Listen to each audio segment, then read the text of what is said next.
問題啦。係啊係啊係啊，最新嘅報告都話咧，英國整體個租金咧係繼續上升嘅。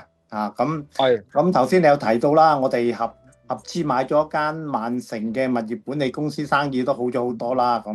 咁原來咧，萬城個租金係全國升得最勁嘅喎。啊，成年咧平均升咗成35%，哇，好過炒股票喎。都唔係嘅。咁講真，咁啊我兩樣都有做啦。股票咧個流動性係大啲，OK，即係係個流動性同埋嗰個 liquidity 啊，即係你要即係買賣。不過咧問題係咁啊，有啲人咧就因為美股而家興旺啊嘛，仲喺度係飆緊啊嘛。咁你啊買股票，不過咧你又要知道啲股票一跌起上嚟咧，可以跌98%嘅。咁如果係冇錯。你即係買股票咧，你真係要好識。但係買樓咧，個好處咧就對啲上年紀嘅人嚟講咧，佢係即係穩定啦。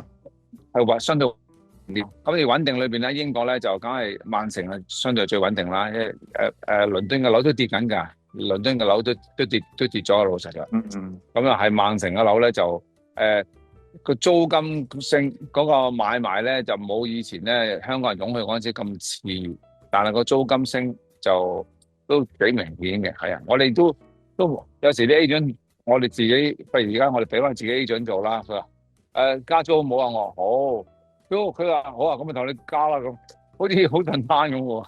佢唔會話喂嗰個人話唔同意喎咁，佢一加你又加，佢就好似你唔加佢就第二個嚟租咯咁啊，就相對順單咗啦。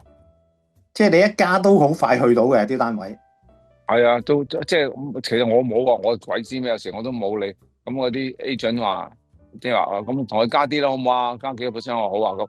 因為香港咧，因為我哋自己而家咧租樓住啊，或者以前最租個樓住咧都好慘啊。有好多人做生意，啲業主都好抵死。我唔係即係唔係話特別太好啦，但係我唔會話，如果你話唔好加得唔得，我都 OK 嘅。即係交租交得好嘅咁。就唔需要話下下都要練到佢最盡啊咁，自己都係即係窮苦出身啊嘛，係嘛？唔係同埋租客好咧，寧願唔加你幾個 percent 係啊，冇乜所謂係啦不過我哋討論翻嗰個租金嘅趨勢啦。咁睇咁嗯，嘅勢都係繼續升嘅。其實香港都係咁樣嘅，就係個買賣就唔會着啦，香港肯定啦，甚至跌價添啦。但係租金咧都係升到棒棒聲嘅。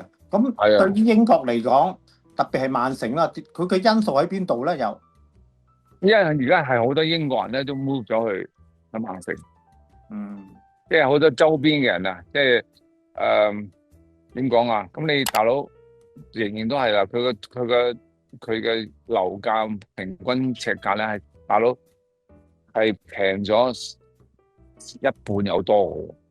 嗯嗱，我當你貴啲啦，平均尺價2800港紙啊，嗯倫敦係一萬同2800嘅樓價，即係等於深圳同埋香港咁啦，仲可能仲勁。咁你係咪會有啲人都搬咗去深圳啦？